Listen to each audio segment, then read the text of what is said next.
acima de qualquer coisa, está acima de qualquer furacão. E quantas vezes a vida vem e passa aquele furacão na nossa vida, right? Não sobra nada, nada. Até mesmo a nossa fé fica tão fraquinha. Mas quando a gente tem a confiança no Deus certo, no Deus que pode todas as coisas, a gente entende que Ele é Deus. E que apesar de todos os furacões, Ele sempre vai ser Deus. E é soberano sobre todas as coisas. Amém? Glória a Deus.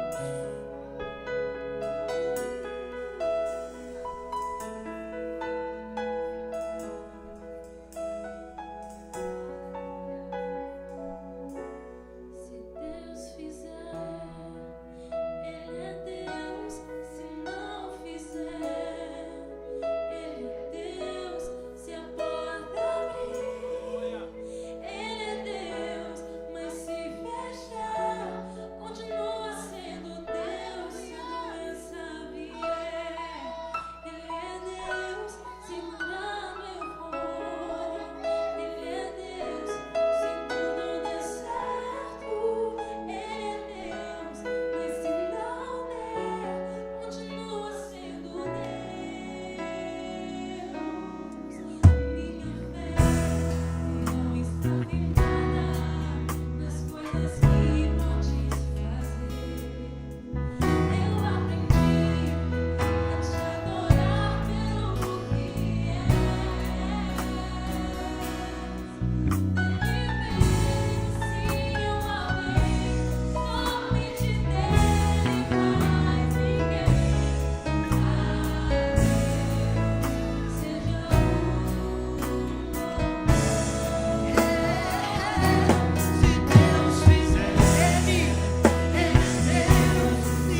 uma vez, igreja.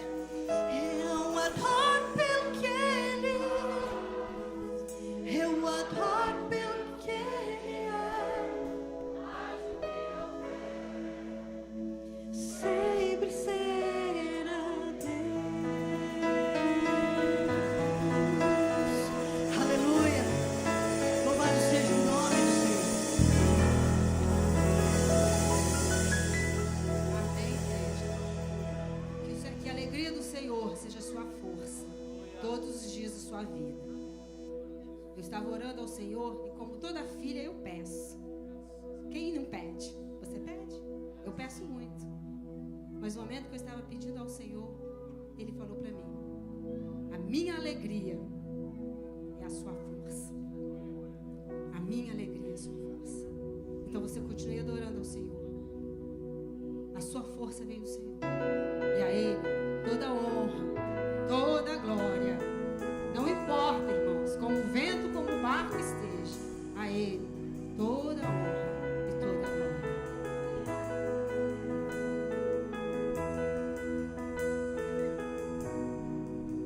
Nós estamos aqui tão sedentos de Ti. Vem, ó Deus, enche este lugar. Meu desejo é sentir Teu poder, Teu poder.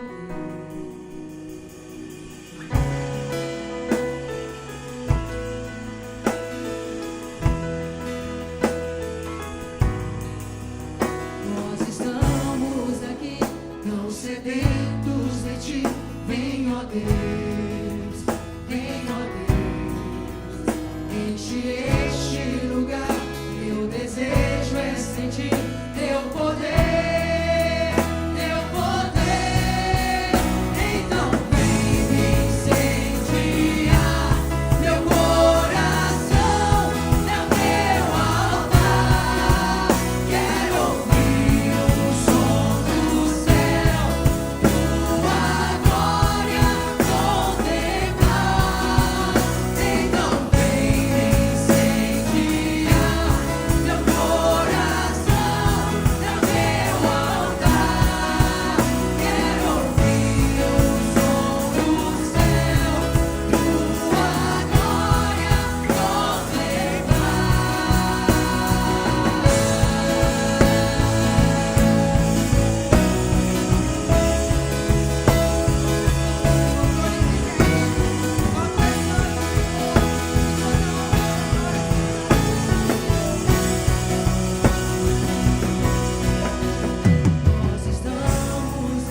Feche seus olhos ainda, em nome de Jesus. Feche seus olhos.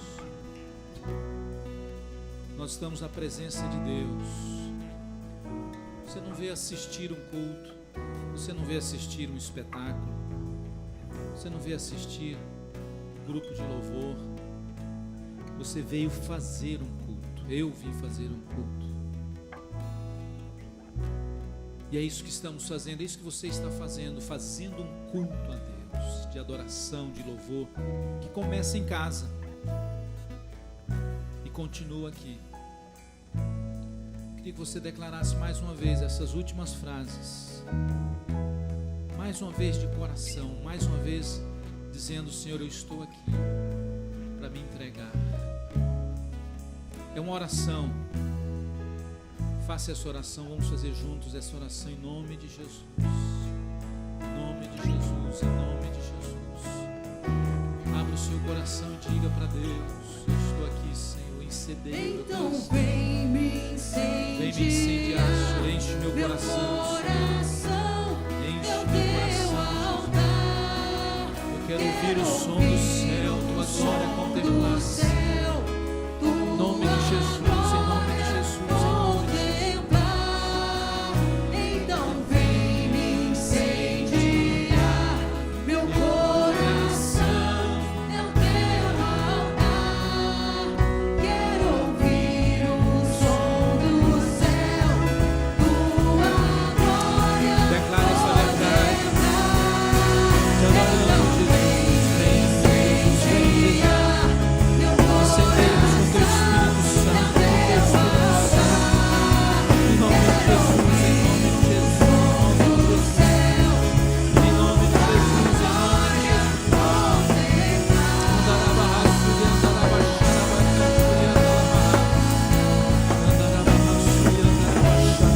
Jesus. Batiza com teu Espírito Santo, Jesus. Traz renovação espiritual, traz salvação, traz cura, Senhor, em nome de Jesus, em nome de Jesus, em nome de Jesus, Senhor, em nome de Jesus, em nome de Jesus, Senhor. Nos incendeia com a tua palavra, Senhor, em nome de Jesus. Abençoa as crianças, os professores, as professoras, usa poderosamente na ministração com as nossas crianças. Nós aqui também, Senhor, em nome de Jesus, fala conosco mais uma vez, Senhor, nesta manhã, através da tua palavra, incendiando o nosso coração, trazendo cura, salvação, libertação, transformação, batismo com o Espírito Santo, em nome de Jesus, Senhor, em nome de Jesus, em nome de Jesus. Você crê nisso? Aplauda ao Senhor, mas abra a sua boca e diga: glória a Deus. Obrigado, Jesus, graças te damos, Jesus.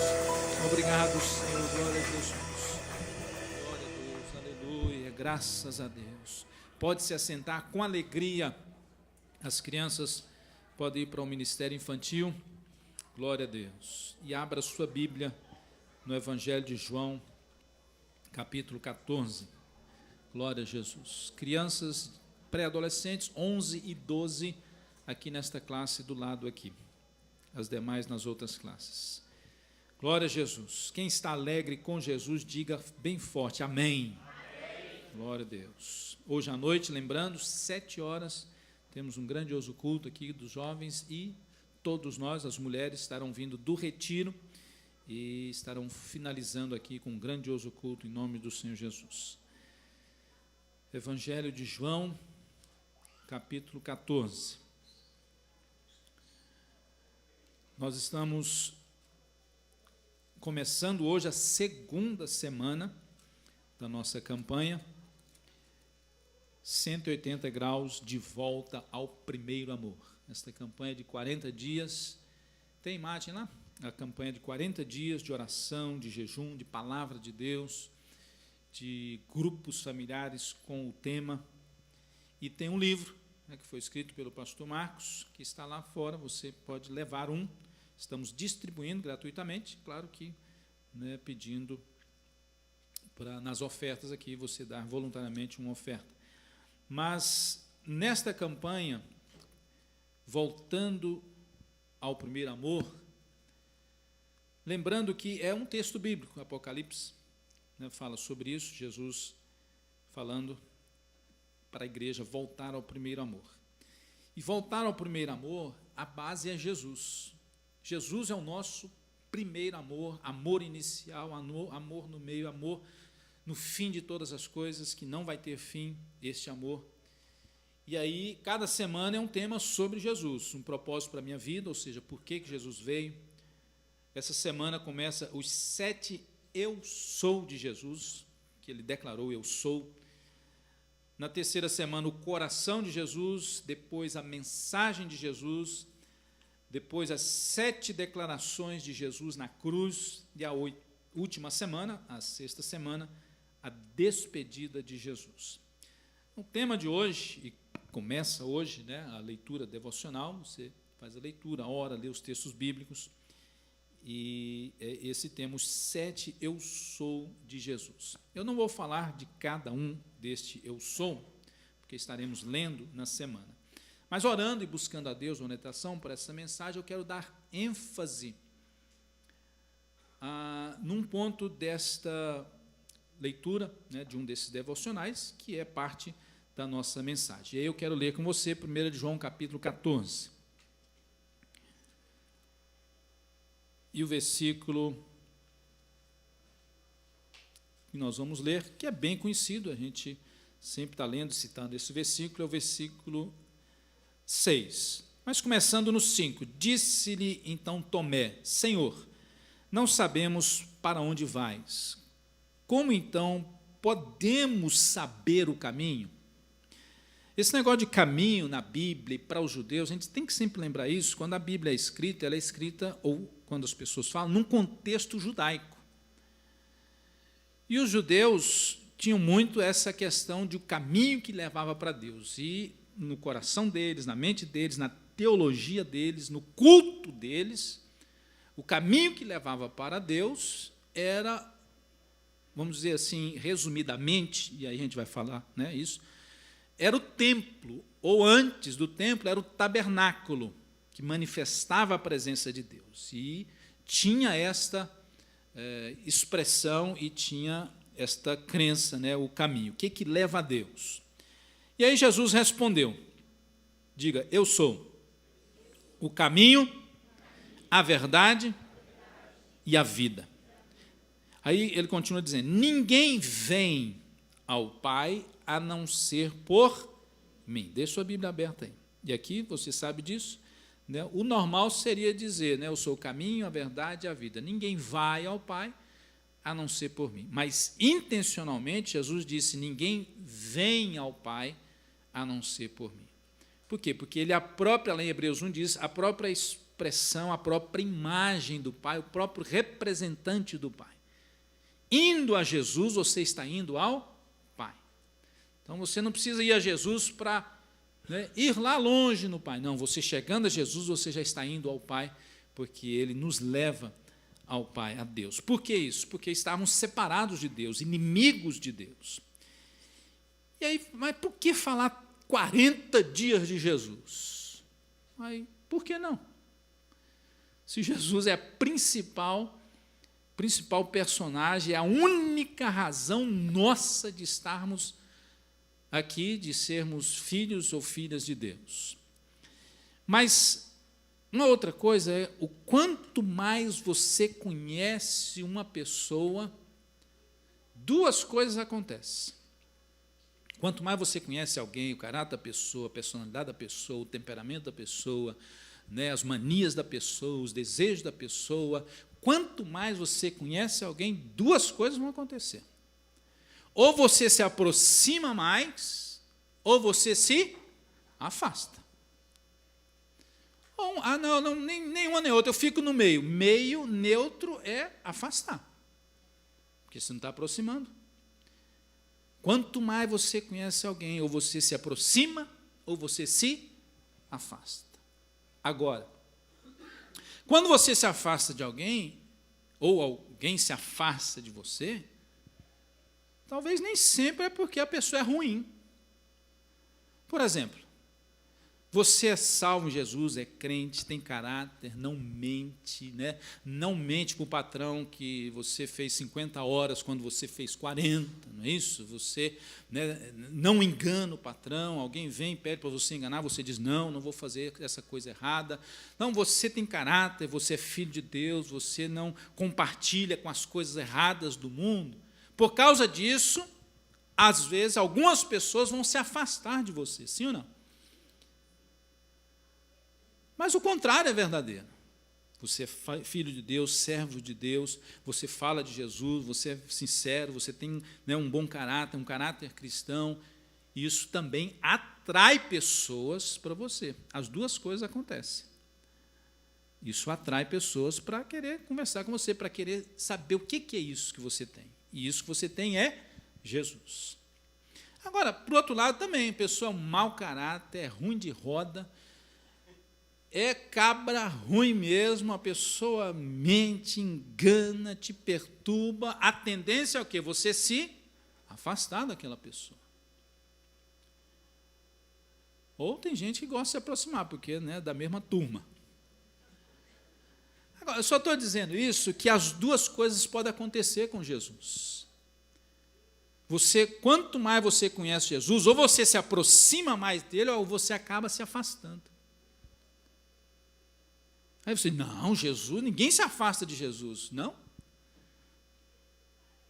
Isso está na Bíblia e está no dia a dia aqui. A gente que, né, você quer falar de Jesus, você quer viver Jesus, as pessoas estão correndo de Jesus no sentido prático de viver. Elas até querem Jesus assim, não, eu gosto de Jesus, eu amo Jesus, mas, ou seja, ele não tem nada a ver com a minha vida, ele não manda em mim, eu não me submeto ao senhorio dele. Ou, pelo contrário, quanto mais você o conhece, e a ação do Espírito Santo na minha vida, na sua vida, isso nos leva a nos aproximar mais dele, que é a intenção desta campanha, de voltar ao primeiro amor, de quanto mais conhecermos o amor de Jesus, a bondade dele, a misericórdia dele, a justiça dele, a verdade que ele é, a vida, o caminho, a seriedade, o senhorio, os dons, o fruto, o caráter, quanto mais sabermos de Jesus, que isso possa nos aproximar mais dele e nos fazer mais parecidos com ele. Sim ou não? A intenção é essa. Quem é Jesus? É o tema de hoje. Quem é Jesus?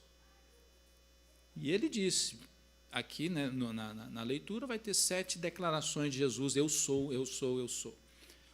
Mas muito mais do que isso, nós precisamos conhecer Jesus, como nós cantamos aqui.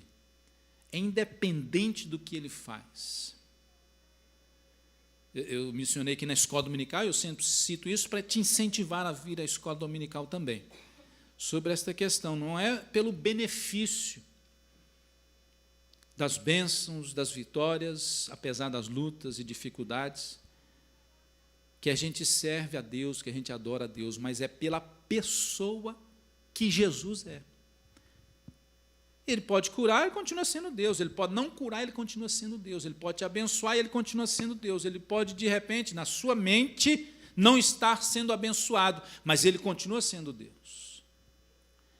E esse negócio é meio tricky, né? É meio assim, esquisito. Você, eu não estou sendo abençoado por Deus. Mas por que, então, que às vezes a pessoa acha que não, porque eu não ganho $1 milhão por ano. Mas de repente você ganha 50, isso é bênção ou não é? Tem gente que está ganhando nada e ainda se acha abençoado por Deus. Então, é isso que a gente precisa medir, que ser abençoado por Deus é independente do que eu tenho ou deixa de ter. Ser abençoado por Deus é se eu tenho Jesus na minha vida, porque as demais coisas serão acrescentadas. Amém? Quem é Jesus, não só em termos de definição bíblica e teológica, porque às vezes, a pessoa sabe definir quem é Jesus, é o Filho de Deus, Salvador do mundo, pré-existente eternamente na sua transcendência e imanência. Vixe! Mas só isso não basta. Quem é Jesus para você, para mim? Talvez você nem entenda muito da preexistência, imanência ou transcendência dele. Mas uma coisa você entende, que você está com ele e ele está com você. Que você o ama e ele te ama muito mais e amou primeiro. Que ele te guarda, te dirige, te direciona e você o ama e você quer falar desse amor para todo mundo. Uma das maneiras de se curar uma enfermidade, primeiro passo é o quê? Dar remédio? Não. Diagnosticar. Saber que está doente, saber qual é a situação. Seja enfermidade física, emocional, seja qual for. Precisa saber que existe. Eu preciso reconhecer que tem um negócio ali, um problema. Isso em qualquer área da vida, financeira, emocional, seja o que for. Você reconhecer o problema. E aí você vai trabalhar para resolver aquele problema, para curar aquilo. Sabe como que a gente diagnostica que estamos fora do primeiro amor? Que precisamos voltar para o primeiro amor? Não, eu estou no primeiro amor. Como é que eu sei que eu estou ou não no primeiro amor? Que eu amo a Jesus acima de todas as coisas. Que Jesus está em primeiro lugar na minha vida. Uma das coisas que é muito simples. Eu não falo desse amor para ninguém. Eu não compartilho desse grande amor da minha vida para ninguém. Eu já dei esse exemplo aqui, né? Quando você gosta de uma coisa, ama uma pessoa, quando você ama alguma coisa, quando você é apaixonado por alguém, você quer falar isso para os outros, você quer compartilhar isso para os outros. Você quer contar isso para todo mundo. Então, faz um diagnóstico aí em relação a falar sobre Jesus. Eu gosto de falar de Jesus ou eu evito falar de Jesus? Você e eu, normalmente, nós evitamos falar de quê? De coisa que a gente não gosta. Ou, às vezes, até fala mal, né? Ah, eu não gosto daquele mal. Aí fala mal dele. Aí tinha que evitar falar mesmo. Então, isso é muito sério, gente. Às vezes a gente está vindo à igreja e pensa, não, eu amo Jesus demais. Mas e na prática, quem é Jesus para você? É o maior amor da sua vida? Como é que... Ah, mas eu não tenho prazer, eu não falo desse maior amor da minha vida para as pessoas de maneira tranquila, amorosa, e que isso flui... Ou quando você deixa isso fluir no seu estilo de vida. A maneira como eu vivo, como você vive, isso flui e exala o cheiro do amor de Cristo na minha vida. Ou o contrário. A boca fala do que o coração está cheio. E coração na Bíblia fala do interior, fala também, além de outras coisas, fala daquilo que eu amo, daquilo que eu estou priorizando na minha vida. Se eu estou cheio de Jesus, de primeiro amor, eu quero fluir isso na minha boca, na minha vida, nas minhas ações, nas minhas atitudes, na minha maneira de ser, de viver. Para que eu não seja apenas um seguidor de Jesus superficial. Então, conhecer a Jesus nos leva a isso. Ou, ao contrário, fala, não estou afim, é muito legal esse Jesus, mas não estou afim, não. Porque um dia Jesus começou a apertar no seu discurso e algumas pessoas começaram a escapar. Falaram, não, já vi que essa vida aí não é para mim, não. Já vi que essa crença aí não é para mim, não. Esse negócio não é para mim, o cara é muito legal, muita gente boa, tem umas palavras bacanas, mas tem uma música boa, tem um gingado legal, mas não é para mim, não. Eu vou... E muitos se afastavam de Jesus. Muitos não criam em Jesus. Muitos não queriam Jesus. Quando começava a conhecer um pouquinho mais dele, se afastavam. Mas porque aí não davam a chance, a oportunidade de o conhecer profundamente e intimamente. Porque quando alguém o conhece profundamente e intimamente, isso leva a pessoa a se aproximar mais dele com amor, com alegria, com humildade, entendendo que sem ele não dá para viver. Você entende isso? Diga amém. Não dá, sem ele não dá. Lembra um corinho antigo que a gente cantava, sem Jesus não dá? Quem se lembra disso? Lembra, né? O Ronaldo lembra. Eu também lembro. Sem Jesus não dá, gente. Lá em Filipenses 3:10, Paulo manifesta esse desejo. Aí você fala, mas é Paulo. A gente sempre pensa, é um autor bíblico. O Paulo era ser humano igualzinho a mim e a você, de carne e osso, sujeito às mesmas falhas, dificuldades, tentações. E aí Paulo diz em Filipenses 3:10, ele diz assim, olha, quero conhecer a Cristo, o poder da sua ressurreição, a participação em seus sofrimentos, tornando-me como Ele em sua morte, para que de alguma forma possa alcançar a ressurreição dentre os mortos. Quero conhecer a Cristo. Aí ele vai citando o poder da sua ressurreição, a participação dos seus sofrimentos, tornando-me como Ele em sua morte, ou seja, em termos de renúncia, de vida com Deus, de entrega total. O que Paulo está dizendo aqui, nesse texto que acabamos de ler, não é um conhecimento só intelectual, um conhecimento acadêmico, um conhecimento teológico somente, não é um conhecimento teórico, é um conhecimento que possa ser expresso, vivenciado e externado em vida diária, em sofrimento, em poder de ressurreição, em milagre, em vida eterna, em testemunho, em ser como Jesus no dia a dia, fazendo o que estiver fazendo. Às vezes a gente pensa que Paulo só pregava e ensinava isso. Não, Paulo tinha uma profissão, não sei se era part-time ou full-time, mas eu imagino que era um part-time, porque ele podia fazer onde ele queria, onde ele ia. Né? Ele tinha um small business, ele tinha um pequeno negócio de construir tendas. E deixa eu te falar uma coisa, naquele tempo se usava muita tenda. Era um bom business. Dava uma grana boa. Porque as pessoas usavam tendas demais da conta. Para viajar, alguns até para morar. Em Israel tinha uma época que as pessoas vinham de várias partes do mundo, os judeus, para uma festa chamada Festa dos Tabernáculos, em que eles passavam alguns dias dormindo em tendas. Aí era quando o pessoal do small business, do pequeno negócio de tendas, fazia mais grana.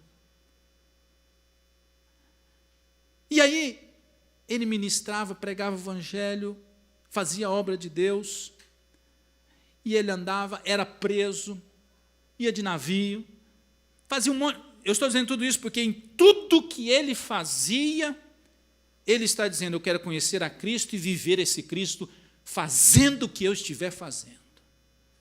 Ganhando dinheiro, eu quero conhecer a Cristo e mostrar o poder da ressurreição, o poder dos seus sofrimentos, eu quero mostrar o poder da sua graça, a sua misericórdia, o seu amor, porque eu posso fazer tudo, ganhar dinheiro, fazer tendas, pregar o evangelho, ensinar a palavra de Deus, viajar de navio, fazer o que eu estiver fazendo, mas a razão da minha vida e a razão de eu fazer tudo isso é mostrar Cristo Jesus às pessoas. É a razão da nossa vida. A questão de voltar ao primeiro amor é isso, é colocar Jesus no lugar certo na nossa vida. Às vezes Jesus até está na sua vida, mas às vezes ele está lá em terceiro, quarto, quinto lugar. Está lá no banco de trás. Em vez de estar no banco da frente, na direção, não é do shotgun, não. Não é do lado, não, no passageiro, não. É na frente, dirigindo o nosso carro, nosso barco, nossa vida. E em tudo que eu fizer e aonde eu for, expressar Jesus na minha vida. Conhecê-lo como alvo, como objetivo, como meta da minha vida, como prioridade na minha vida. E a Bíblia revela quem é Jesus. A Bíblia não tenta provar quem é Jesus. A Bíblia não é um livro teológico de argumentos teológicos e argumentos filosóficos para provar quem é Jesus, o Filho, não. Ela simplesmente declara e mostra quem ele é. E aí o Espírito Santo trabalha para te convencer do pecado, da justiça e do juízo, te envia o arrependimento, a fé e a graça, e pela fé e pela graça, você crê ou não nesse Jesus. Mas entender que a Bíblia está aí mostrando quem ele é. E Deus agindo para que eu e você possamos crer nele, aceitá-lo e deixar ele entrar na nossa vida, porque com tudo isso a Bíblia mostrando, é o que a Bíblia diz em Apocalipse, eis que estou à porta e Bato, ele está batendo aí, o Espírito Santo está batendo, a Bíblia está batendo, as pregações estão batendo, a palavra de Deus está batendo, Deus está batendo na sua porta. E aquele que abrir, entrarei e cearei com ele. Esta é a razão. E aí, vem a pergunta para mim e para você. Quanto mais você vai à igreja, quanto mais você conhece de Jesus, o quanto mais você entende de Jesus, isso está me aproximando mais dele, ou isso está me deixando neutro, me afastando mais dele sem perceber? Essa é a pergunta que eu e você precisamos fazer. Onde eu estou colocando Jesus na minha vida? No comando, no primeiro lugar, na prioridade, e todas as coisas que eu faço, elas são baseadas e direcionadas pelo meu amor a Ele. E isso dirige a minha vida. Esse primeiro amor dirige a minha vida. Espiritualmente, emocionalmente, financeiramente, conjugalmente, de relacionamentos, de finanças, de tempo. Que eu e você possamos pensar nisso e viver isso. E pensar, o que Jesus espera de mim? Ele espera que eu o ame tanto, que eu possa, como Paulo diz aqui, ser como Ele, viver como Ele, imitá-lo. E isso a gente pode ver no mundo, né? As celebridades, as pessoas, né? Muitas, não todas, querem imitar as celebridades, gostam de uma celebridade, né? Hoje em dia, na maioria dos casos, né, alguns jovens, adolescentes, eu não estou dizendo que isso é errado, é pecado, não. Mas eu estou dizendo assim, a tendência, né? Segue, por exemplo, penteado pelo jogador de futebol. Né? Hoje eu estava notando esses dias, hoje a maioria usa aquele cabelinho bem curtinho, igual o meu, assim, né? O meu também, só não tem aquele risquinho aqui.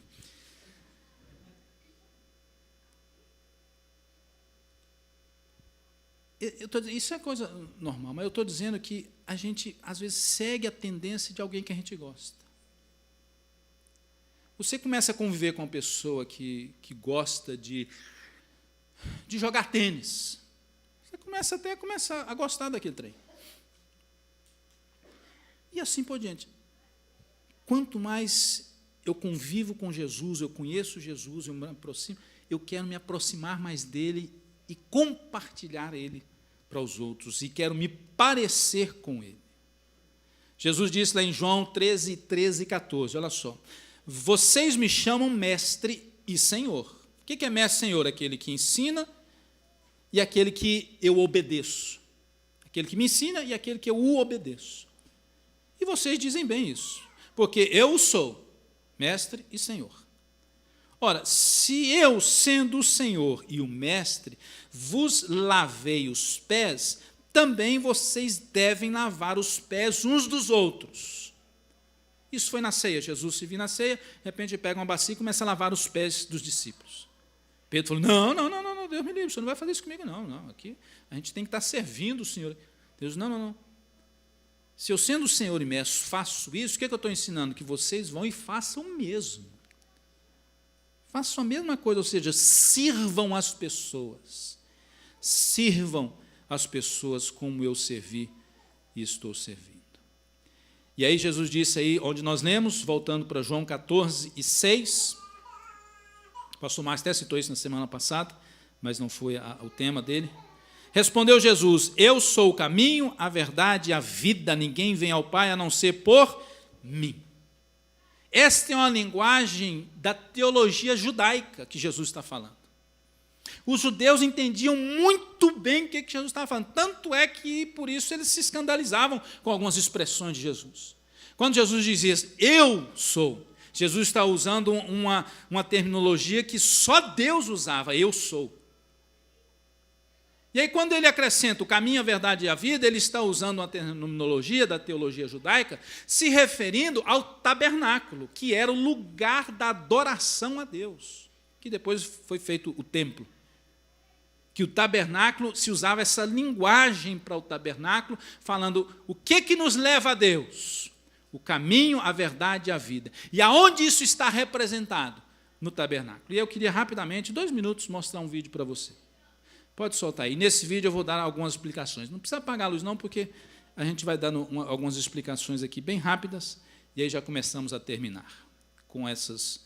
Só para você entender. No Antigo Testamento, Deus estabeleceu o culto no tabernáculo. Isso é uma réplica real, tá vendo? Que é uma realidade, eles fizeram.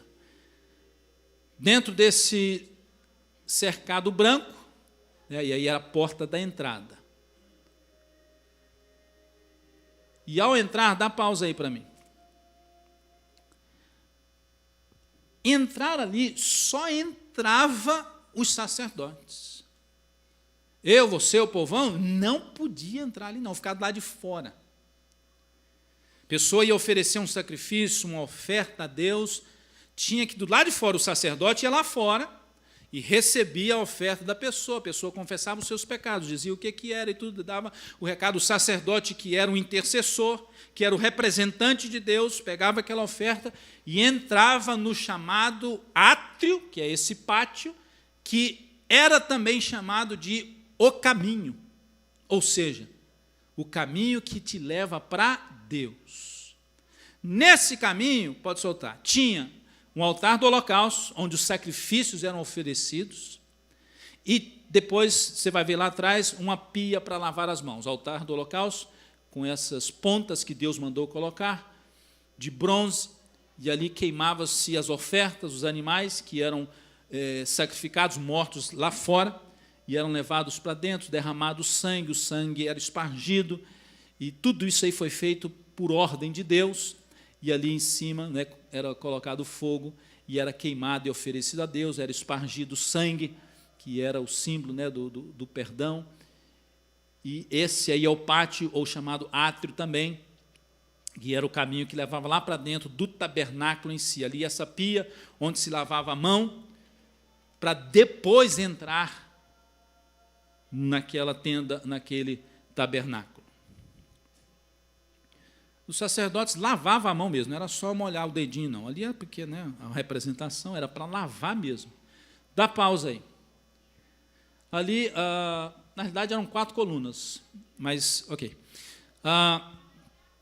Depois desse véu tem um lugar que é o lugar santo. Mas ali e aqui, quem é Jesus? O tabernáculo era uma sombra mostrando quem era Jesus e o Messias que viria. Esse Jesus era o caminho que levava para Deus. Como? No altar do sacrifício, ele mesmo se sacrificou, ele era o sacerdote que oferecia, e ele foi a própria oferta para perdoar os nossos pecados. O seu sangue foi derramado e aspergido, e isso acontece na cruz do Calvário. E isso foi mostrado tempos antes como um símbolo de um caminho que está sendo levado para crer na realidade que Deus iria mostrar. A pia era a lavagem na palavra de Deus, que nos lava, nos purifica, nos leva a conhecer a Jesus. Então, esse caminho, através de pedir perdão, de se arrepender, do Espírito Santo nos levar à porta, agora entrava nesse caminho, havia o sacrifício e a pia. Mas Jesus Cristo nos leva, nos transforma, nos purifica de todo o pecado, e Ele nos leva a Deus através de nos salvar, nos purificar, e pela Sua palavra nós conhecemos a Deus e somos levados ao Pai. Aí abre e entra. Tem 2 ambientes aí nesse tabernáculo. O primeiro ambiente que nós vamos ver agora é chamado lugar santo. Nesse lugar santo, que vai soltar daqui a pouco, ficou preso, nesse lugar santo, pode prestar atenção no que eu estou falando aqui e soltando automaticamente. Nesse lugar santo tem ali do lado direito uma mesa chamada mesa dos pães asmos, na frente um altar do incenso, onde colocava incenso para ser queimado e cheirar o lugar. Do lado esquerdo, candelabro, uma lâmpada, né, com 7 lâmpadas, que era aceso também, e isso sempre ficava aceso. do tabernáculo feito de madeira, coberto de ouro. Tudo isso tem um significado bíblico, mas eu quero pegar só essas partes principais, né, mostrando quem é Jesus e por que de Jesus. Os pães eram 12 pães que eram colocados, seja de um lado, seja de outro, representando as 12 tribos de Israel, ou seja, representando o povo que, no caso, receberiam o pão da vida, que era o próprio Jesus que haveria de vir. Esse altar do incenso, que eram queimadas os incensos para cheirar, fala das orações dos santos, mas fala também de Jesus como nosso intercessor diante de Deus. E aí o candelabro, a luz, né, fala do Espírito Santo, né, o óleo que era usado, o fogo, mas também fala de Jesus como a luz do mundo. Dá uma pausa aí, por favor. Como eu já disse, só repetindo, a mesa ali representando e falando de Jesus, claro que tem outras representações, mas em termos de quem é Jesus, ele é o pão da vida. Quem é Jesus? Ele é a luz do mundo. Quem é Jesus? Ele é o nosso intercessor supremo. Daqui a pouco a gente vai dar um resumo e termina. E aí tinha um outro véu, e entrando neste véu era chamado de o Santo dos Santos. Então, átrio, lugar santo, Santo dos Santos, caminho, verdade e vida.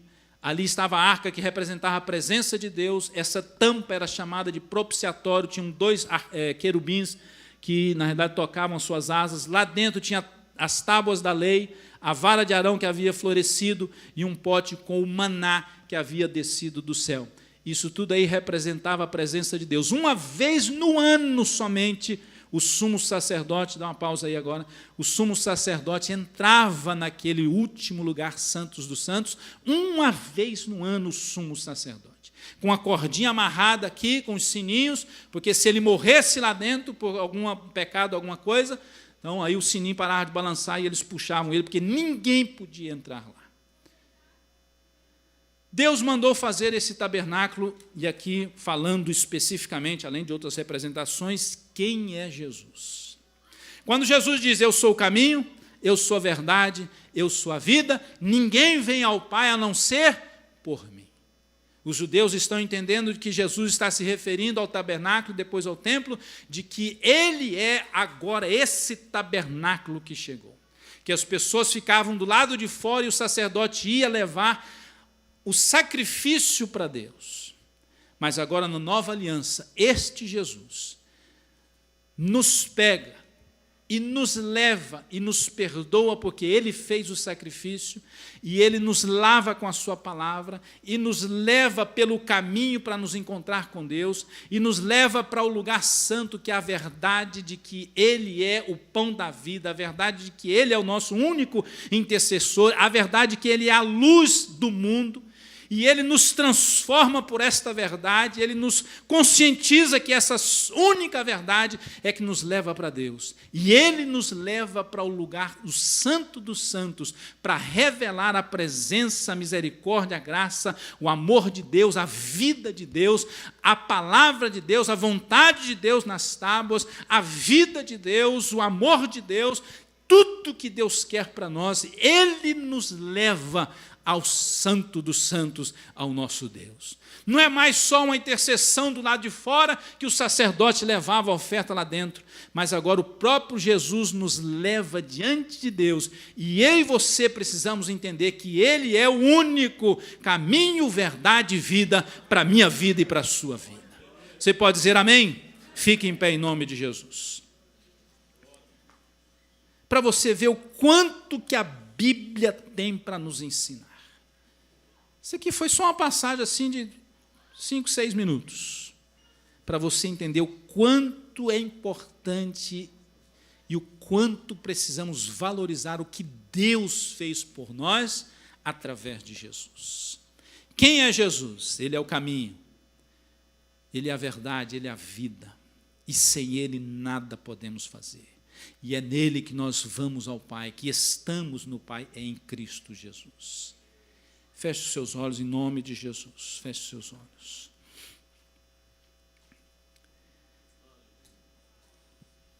Que você possamos entender e viver esta verdade de Jesus na minha vida.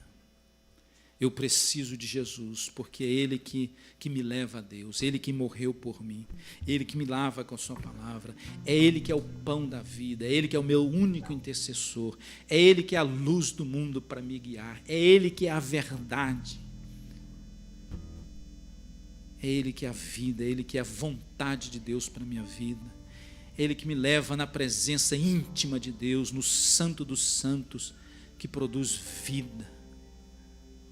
Ele que é o caminho, a verdade e a vida.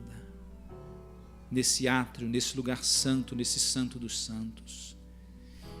E eu agora preciso entender que eu sou agora a habitação de Deus. O tabernáculo era o símbolo da habitação de Deus, onde Deus habitava. E se manifestava e se mostrava ao seu povo. Hoje, através de Jesus, que é o caminho, verdade e vida, eu, você, e você que tem Jesus, temos Jesus, nós agora somos a habitação deste Deus maravilhoso. Em nome de Jesus, se você está aqui e quer entregar a sua vida para esse Jesus maravilhoso, que te ama, que te salva, que te liberta, que te transforma, que te leva a Deus, que quer mudar a sua vida, que quer te encher do amor dele, e que você também esteja cheio da presença dele, possa fluir este amor dele. Você quer assumir esse compromisso maravilhoso com Jesus? Vem aqui à frente, alguém vai te acompanhar. Se você está afastado de Jesus, volta para Jesus. Você que está aí na internet, está nos ouvindo, nos vendo, ou vendo esse vídeo depois, volte-se para Jesus, busque a Jesus, autor e consumador da fé, caminho, verdade e vida, único caminho, verdade e vida. Volte-se para Jesus. Procure uma igreja mais próxima da sua casa que ensine a Bíblia, a palavra de Deus. Ensine que Jesus é quem salva. E sirva a Jesus ali. Você pode estar até triste, amargurado, revoltado, pode estar até decepcionado com igrejas locais, mas a igreja continua sendo a noiva de Cristo, o corpo de Cristo, e é nela que eu e você precisamos estar para servir a Deus e a Jesus. Não é a igreja que salva, é Jesus que salva. E aí quando Ele nos salva, Ele nos junta e nos coloca no corpo dele, no corpo de Cristo, e fazemos parte dele, e somos a noiva de Cristo, que é a igreja do Senhor.